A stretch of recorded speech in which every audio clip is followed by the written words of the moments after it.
Hello po, Herman Guervapoli. Ang sabi ng Diyos, hinggin ninyo ito, ninyong lahat na mga bayan.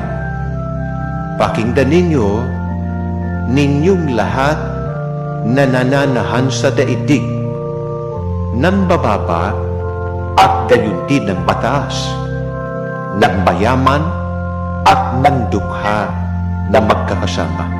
Masdan ninyo, ang daigdig ay wawasakin ng Panginoon. Mawawasa ang daigdig at wala ng pakikinabangin dito. Mangyayari ito sapagkat sinabi ng Panginoon. Mahalaga po ba ang panawagang ito ng Diyos? Napakahalaga po.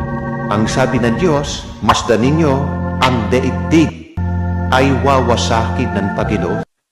Anong susunod na pangyayari kapag naganap na po ang matitinding paglindol at nakasisindak na mga sakit?